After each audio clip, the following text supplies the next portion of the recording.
नाज़रीन अस्सलाम वालेकुम। अहम बात आपके साथ मैं हूं आपका मेज़बान रशीद राहिल। आज हम बात करेंगे एक ऐसे डॉक्टर से जो गैस्ट्रोएंटरोलॉजी में माहिर हैं। पंजाब के लुधियाना इलाके में इनका अपना एक हॉस्पिटल है और अब कश्मीर में भी बहुत सारे बीमार हैं जिनका ये इलाज मुआवजा कर रहे हैं। मेरा मकसद है डॉक्टर CS ग्रेवाल। ग्रेवाल साहब, आपका बहुत बहुत शुक्रिया एशियन आपको मेल बहुत कम्युनिकेशन शुक्रिया। में। आपसे पहले जानना चाहते हैं कि आपके ज़िंदगी के बारे में कि आपने कैसे ये डॉक्टरी पेशा ही इख्तियार किया। क्या ये कोई अचानक हुआ या कि आपके मन में पहले से था कि मुझे डॉक्टर मेरा तो इसका नाता जो है, रिश्ता है, मेरे फादर डॉक्टर हैं। वो इंशाल्लाह कश्मीर से ही पढ़े हैं। 69 में उन्होंने गवर्नमेंट मेडिकल कॉलेज श्रीनगर से MBBS की थी। तो उसके बाद PGI से MD मेडिसिन करके उन्होंने अपनी प्रैक्टिस शुरू की पंजाब में, और उसके बाद उन्होंने उस प्रैक्टिस पे करते हुए अपना एक छोटा हॉस्पिटल बनाया। तो फिर मैं उनसे एक मोटिवेशन लेके, और प्लस मेरा जो इंटरेस्ट था शुरू से वो साइंस की तरफ ज़्यादा था।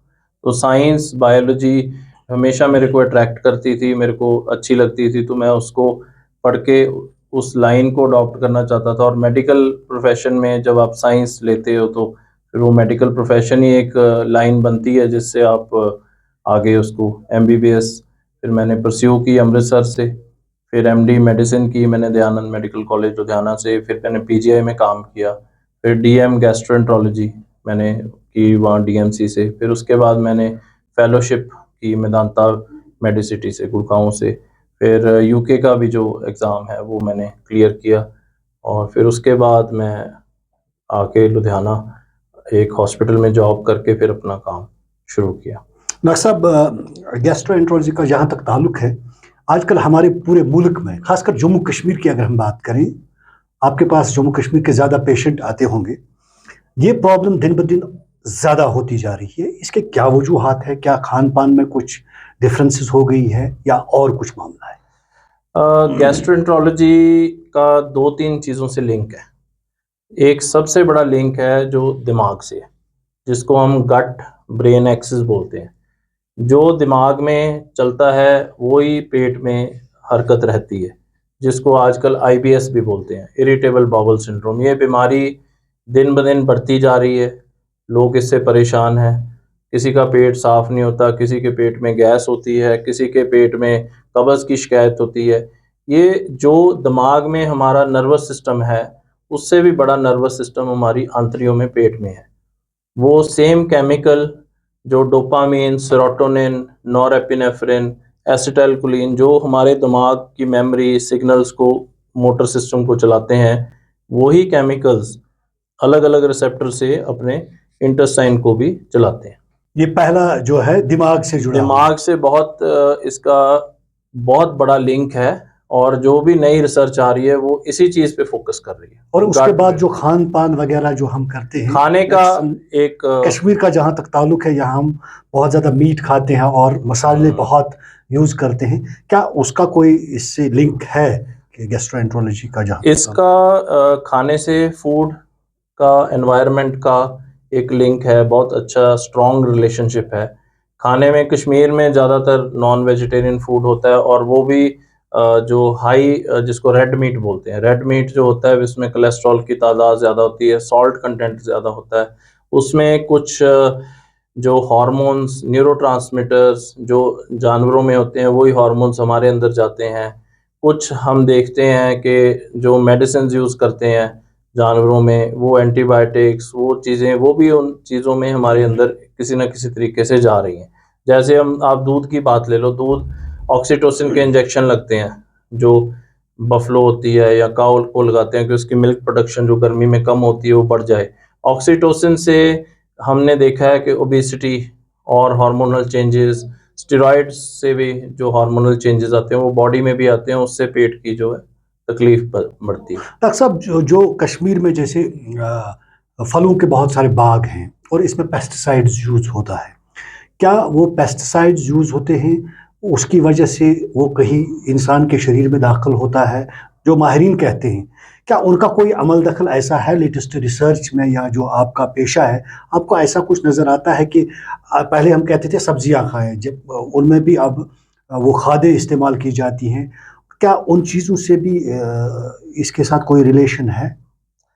पेस्टिसाइड्स का यूज़ जो है आपने रिसेंटली देखा होगा कोक में उन्होंने पेस्टिसाइड का एक कंटेमिनेशन पाया, तो उन्होंने उस चीज़ पे बहुत इशू रेज़ किया। तो पेस्टिसाइड का डेफ़िनेटली जितना यूसेज बढ़ेगा, केमिकल्स का बढ़ेगा, किसी न किसी तरीके से वो कार्सिनोजेनिक होते हैं, कैंसर कॉज़िंग भी हो सकते हैं।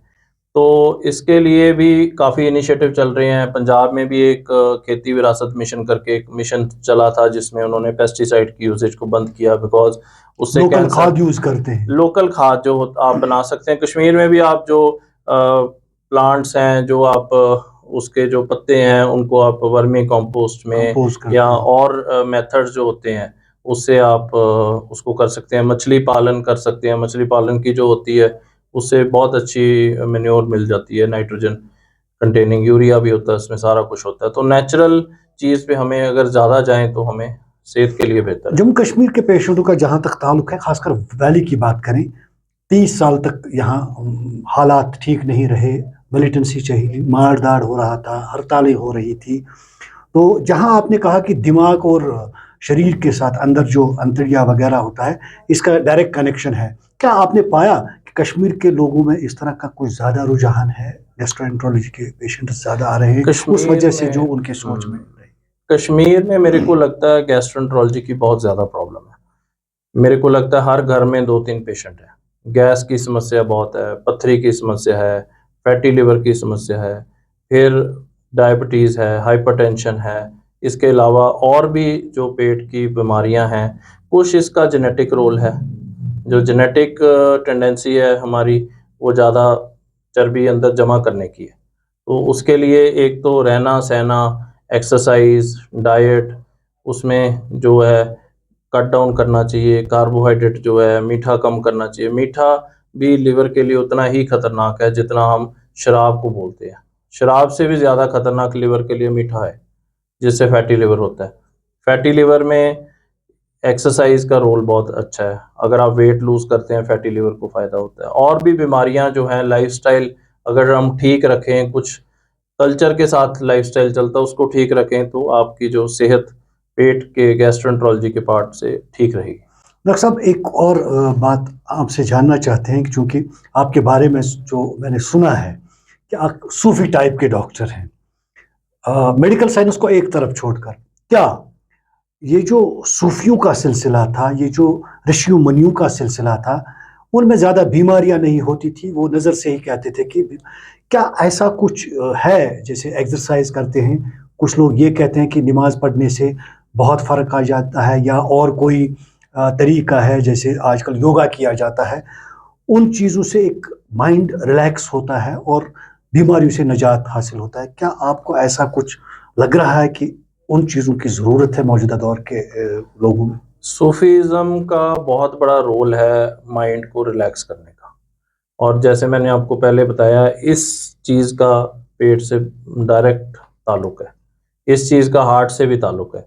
तो जो सूफ़ीज़्म में जाते हैं लोग, उनका मन शांत रहता है, उनका बॉडी का जो सिस्टम है वो रिलैक्स्ड रहता है, वो स्ट्रेस में नहीं ज़्यादा रहते। स्ट्रेस से जो स्ट्रेस हार्मोन्स हैं वो कम रिलीज़ होते हैं, तो बॉडी को एक ना एक तरीके से उसका बेनिफिट मिलता है। उसका बेनिफिट मिलता है। तो सर, क्या पैगाम देना चाहते हैं ऐसे लोगों को जो गैस्ट्रोएंटरोलॉजी के शिकार हो रहे हैं, और जिनको कम से कम ये समस्या होगी कि उनकी सोच में कहीं न कहीं कुछ परेशानियाँ हैं, जो इस वजह से वो बीमार होते हैं, तो क्या पैगाम देना चाहते हैं उनको आप? कश्मीर की देखो सोसाइटी बड़ी क्लोज नेट सोसाइटी है। फैमिलीज़ में बहुत इमोशनल बॉन्डिंग है। उससे घर में कुछ मसला होता है, स्ट्रेस होता तो है, सारे लोग बीमार हो जाते हैं। तो बीमार होते हैं, परेशान रहते हैं, कोई घर से बाहर बैठे हैं, कोई घर में बैठे हैं। तो इसलिए अगर वो अपनी हेल्थ के लिए सोचेंगे, अपने माइंड को रिलैक्स रखेंगे, सूफ़ीज़्म जो है कंसेप्ट कश्मीर में है, तो इसको प्रैक्टिस करेंगे। योगा भी एक कंसेप्ट है कश्मीर में, मेरे को नहीं पता इसका कितना एक्सेप्टेबिलिटी, बट सूफ़ीज़्म को अगर एक्सेप्ट कर लेंगे, वो भी एक तरह से अच्छी चीज़ है। उससे उनकी जो सेहत है अच्छी रहेगी, उनकी जो तकलीफ़ है वो कम रहेगी। उसके अलावा जो कुछ बीमारियां हैं जहाँ पर गैस्ट्रोएंटरोलॉजिस्ट की ज़रूरत है, वहाँ पर कंसल्टेशन के लिए इधर भी बहुत सारे डॉक्टर हैं। हम भी कोशिश करते हैं, हमें कोई फ़ोन करता है, कोई दवाई लिखाता है तो हम उनकी हेल्प करें, उनको मेडिसिन जो है वो डॉक्टर साहब, लेके। आजकल का दौर ऑनलाइन का दौर है, क्या आप पेशेंटों को ऑनलाइन भी इलाज करते हैं? जी, ऑनलाइन हमारे पास काफ़ी पुंछ साइड से और भी कश्मीर से ऑनलाइन दवाई पूछते हैं, तकलीफ़ के रिगार्डिंग पूछते हैं, तो हम उनको गाइड करते हैं। उनके लिए वो फीस वगैरह या अपॉइंटमेंट? मैं अभी तक किसी से ली नहीं फीस। कश्मीर से मेरा एक प्यार है, मेरे फादर इधर पढ़े हैं, मेरे को ये इस जगह में एक खूबसूरती, एक नेचर, एक जैसे कह सकते अपनापन हैं नजर आ रहा है। अपनापन है, तो मेरे को एक वो लोगों से एक प्यार की तरफ से मैं उनको इस चीज़ के लिए डॉक्टर साहब, आपने कहा कश्मीर के साथ मेरा प्यार है, पुराना रिश्ता है, बाप दादाओं का रिश्ता है। क्या जो लुधियाना में या पंजाब में जिस तरह आपने अपने हॉस्पिटल एस्टैब्लिश किए ताकि लोगों को राहत मिले, बीमारों को शिफा मिले, क्या ऐसा प्रोग्राम आपको है कश्मीर में कोई इस तरह का आप एस्टैब्लिशमेंट करना चाहते हैं? देखो कोशिश करेंगे, बाकी इसमें ऊपर वाले की रज़ा है, अभी हमें कितना उसमें रास्ता मिलता है। मैं चाहता हूँ कि कुछ ऐसे 1-2 सेंटर डेवलप करूँ छोटे लेवल पे, जहाँ पर बिल्कुल भी गैस्ट्रोएंटरोलॉजी की कोई डॉक्टर की अवेलेबिलिटी नहीं है। कुछ डिस्ट्रिक्ट हैं जहाँ पर गैस्ट्रोएंटरोलॉजिस्ट नहीं है, तो वहाँ पर हम ऑनलाइन या मैं विज़िट करके या कुछ उसी तरह से उनकी कोई ना कोई मदद कर सकूँ, वैसा कुछ कर सकते हैं। डॉक्टर साहब, एशियन मिल के साथ बात करने के लिए बहुत बहुत शुक्रिया। आपसे फिर मिलेंगे, फिर गुफ्तगू करेंगे। मुझे उम्मीद है कि आप और हमारे दरमियान जो बातें हुई, कहीं न कहीं ऐसे लोगों को राहत मिली होगी और वो सुनते होंगे।